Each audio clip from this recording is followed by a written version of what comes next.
اچھا سر، اس کا پرچہ بھی ہو گیا، اس کی ایف آئی آر بھی ہو گئی ہے، اور ان لوگوں کے خلاف جنہوں نے طیب بلوچ پر تشدد کیا پیک ایکٹ کے تحت کارروائی ہوگی۔ یہ تو وہ شعر ہے نا کہ پھنس گئی جہاں شکنجے اندر جویں ویلنے وچ گنا، پھنس گئی جہاں شکنجے اندر جویں ویلنے وچ گنا، رون کو ہن روے محمد ہون روے تے منا۔ جنہوں نے طیب بلوچ پر تشدد کیا انہوں نے ماضی میں پاکستان کے نیشنل میڈیا کے بڑے پرومیننٹ اینکرز کو افیئر کروایا، نصرت جاوید صاحب کو، امتیاز عالم صاحب کو، طلعت حسین صاحب کو، حامد میر صاحب کو، اس کے بعد مطیع اللہ جان کو، بہت سے پرومیننٹ جو اینکرز تھے وہ اس کا وکٹم، وہ اس کا شکار ہوئے، اور ہم بھی وہ لوگ تھے جن کو باقاعدہ طور پر یہ کہا گیا کہ جی نہیں، آپ نے اس وقت چونکہ جو صحافت تھی وہ کہاں سے کنٹرول ہوتی تھی؟ جنرل فیض کے ذریعے، اور یہ بھی ایک وقت میں کہانی کھلے گی کہ بریگیڈیئر رامے، جنرل فیض اور ایک جو باہر کے ملک میں بیٹھے ہیں، وہ جو ٹانگ پہ ٹانگ رکھ کے بیٹھتے ہیں اور اپنے آپ کو وہ تجزیہ نگار کہتے ہیں، انہوں نے ایک چینل کھولا، اور اس کے بعد کس طرح سے وہ لوٹ مار کا بازار گرم ہوا، کس طرح لوگوں کو بیچاروں کو چونا لگا، کس طرح ان کے پیسے کھائے گئے۔ تو سر یہ ساری چیزیں آن دا ریکارڈ موجود ہیں۔ طیب بلوچ کے ساتھ جو ہونے والا ظلم ہے، زیادتی ہے، اس کے خلاف پوری صحافتی برادری یکجا ہے۔ P F U J, Pakistan Federal Union of Journalists, اس کے بعد جتنی صحافتی تنظیمیں ہیں، جتنی بھی صحافتی تنظیمیں ہیں، وہ سب یکجا ہیں کہ کسی صحافی کی عزت پر اور اس کی حرمت پر اگر بات آئے گی تو اس کو قطعی طور پر برداشت نہیں کیا جائے گا۔ کسی صحافی کو اگر تشدد کا، بروٹل قسم کے تشدد کا نشانہ بنایا جائے گا تو پھر قانون اپنا راستہ خود اختیار کرے گا، قانون خود اپنا راستہ اختیار کرے گا، اور پھر قانون کے مطابق ان عناصر کے خلاف کارروائی ہوگی جنہوں نے قانون کو وائلیٹ کیا، اس کو اپنے ہاتھ میں لیا۔ اگر ایک صحافی غلط ہے تو آپ قانون استعمال کریں، آپ قانون کے مطابق اس کے خلاف فردر پروسیڈ کروا سکتے ہیں، کارروائی کروا سکتے ہیں، لیکن آپ کو یہ اختیار کس نے دیا کہ آپ ایک صحافی کے اوپر بروٹل قسم کا تشدد کروائیں، اس کو ماریں، اس کی عزت کو تار تار کریں، اس کی عزت کو اچھالیں، اور اس کے بعد سر عام لوگوں کے سامنے اس کا تماشا بنائیں؟ تو سر جو طیب بلوچ کے ساتھ ہوا ہے اس کو ہم تمام صحافی کنڈیم کرتے ہیں، کھلے الفاظ میں اس کی مذمت کرتے ہیں، دل سے مذمت کرتے ہیں، اور ہم جتنے بھی صحافی ہیں وہ اس کے خلاف ایک اور اپلیکیشن فائل کر رہے ہیں سپریم کورٹ آف پاکستان میں، اور عدالت عظمیٰ میں ہم یہ درخواست دائر کریں گے کہ وہ عناصر جن کے ہاتھوں پاکستان کی صحافت یرغمال ہو رہی ہے، جو اس قسم کے بھونڈے اقدامات کرتے ہیں، ان کو فی الفور قانون کے کٹہرے میں کھڑا کر کے سزائیں دی جائیں، اور قانون اپنا راستہ خود اختیار کرے گا۔ دوسری خبر جو بڑی امپورٹنٹ ہے وہ سر سپریم کورٹ کے 4 ججز جنہوں نے فل کورٹ اجلاس میں شرکت سے انکار کر دیا اور وہ نہیں آئے، وہ 4 ججز آنریبل ججز جسٹس منصور علی شاہ، جسٹس منیب اختر، جسٹس اطہر من اللہ اور جسٹس عائشہ ملک، یہ 4 ججز جو ہیں انہوں نے اس وقت نئے عدالتی سال کے موقع پر جب جوڈیشل کانفرنس ہوتی ہے تو اس میں انہوں نے شرکت نہیں کی۔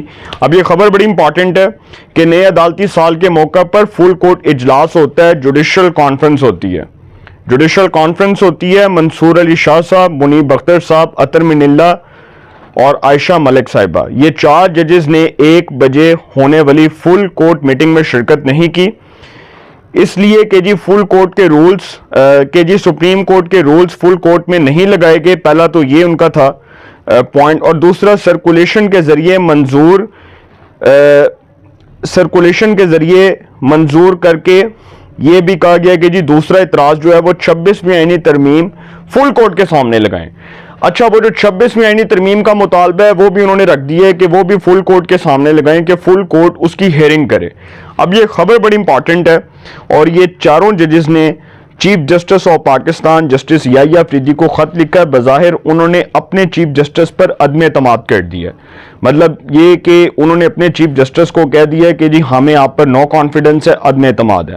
اب یہ خبر بڑی امپورٹنٹ ہے کہ سپریم کورٹ کے 4 ججز جن کے حوالے سے یہ خبر ہے وہ میں آپ کے سامنے رکھنے جا رہا ہوں کہ سپریم کورٹ کے 4 ججز نے chief justice justice Yahya Afridi کو خط لکھا جس میں سپریم کورٹ کے رولز کو سرکولیشن کے ذریعے منظور کرنے پر تحفظات کا اظہار کیا گیا۔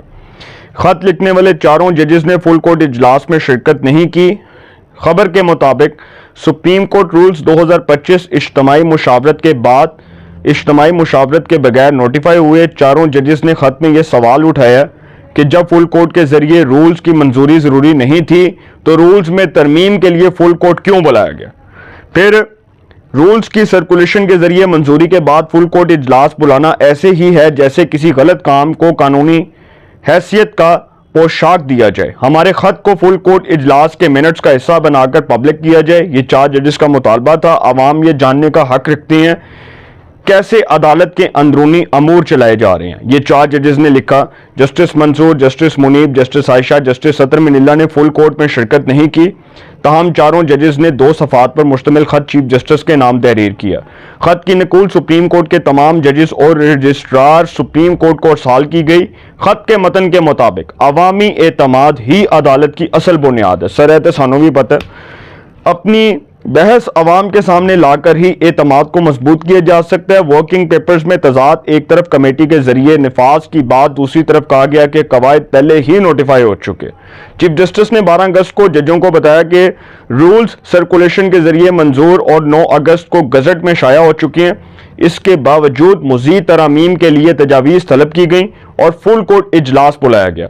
خط میں کہا گیا کہ قانونی برادری کی ابتدائی رائے کمیٹی کو ملی مگر ابھی تک غور نہیں کیا گیا. Supreme court rules full court کے سامنے پیش نہیں کیے گئے اور نہ ہی فل کورٹ نے انہیں منظور کیا.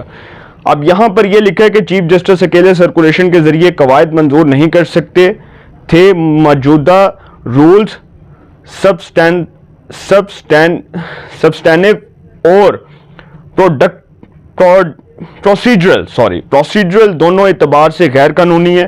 ایجنڈے میں رول 1(4) کا حوالہ بلا وجہ دیا گیا. خط میں کہا گیا کہ فل کورٹ کا اجلاس نہ صرف حیران کن بلکہ غلط مقصد کے لیے بلایا گیا.